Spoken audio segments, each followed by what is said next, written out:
सुरेश अपने जीवन में एक के बाद एक आने वाली समस्या से बहुत परेशान हो चुका था। जैसे काम की समस्या, स्वास्थ्य की समस्या या फिर घर के झगड़ों की समस्या। एक बार सुरेश के गांव में एक बहुत ही पहुंचे हुए साधु पहुंचे, जो लोगों से उनकी समस्याएं सुनकर उनका समाधान उनको बताने लगे। तब सुरेश भी उनके पास जा पहुंचा। सुरेश ने वहां जाकर देखा कि वहां तो बहुत ही पहले से भीड़ लगी हुई है। तो काफी लंबे इंतजार के बाद आखिरकार सुरेश की उन साधु बाबा से मुलाकात हो ही गई। तब सुरेश उन साधु बाबा से बोला, प्रणाम साधु बाबा। बाबा, मैं अपने जीवन में आ रही समस्याओं से बहुत परेशान हूँ। एक समस्या खत्म नहीं होती कि दूसरी शुरू हो जाती है। तो कृपया मुझे एक ऐसा उपाय बताइए ताकि मेरे जीवन की सारी समस्याएं खत्म हो जाएं और मैं एक अच्छा सा जीवन व्यतीत कर सकूं। मुझे बताइए बाबा, कोई उपाय बताइए। अच्छा बेटा, मैं तुम्हारी समस्या समझ गया हूँ। मैं तुम्हारी इस समस्या के लिए समाधान कल बताऊंगा, परंतु तुम्हें मुझसे पहले मेरा एक छोटा सा काम करना होगा। मेरे पास 100 ऊँट हैं।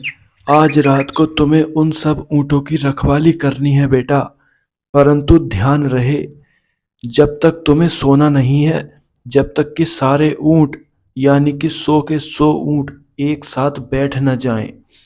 इस बात का ध्यान अवश्य रखना बेटा।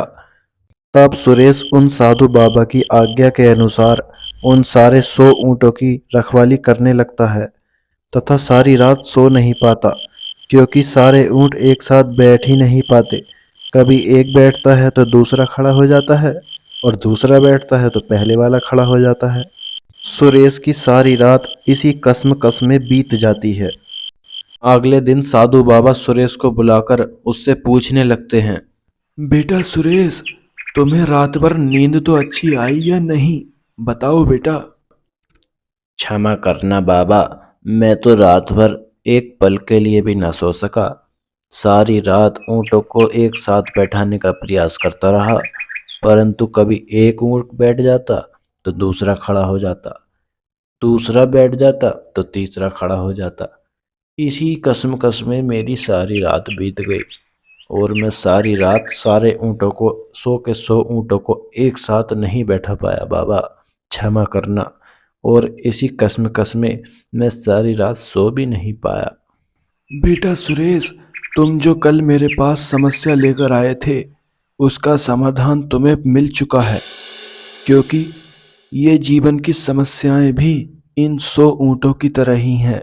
एक समस्या को खत्म करने का प्रयास किया जाए तो दूसरी शुरू हो जाती है, और दूसरी समस्या खत्म हो तो एक अन्य समस्या उत्पन्न हो जाती है। इसीलिए समस्या जीवन का एक अहम हिस्सा है। हमें इन समस्याओं पर ज़्यादा ध्यान न देकर अपने जीवन में आगे बढ़ना चाहिए।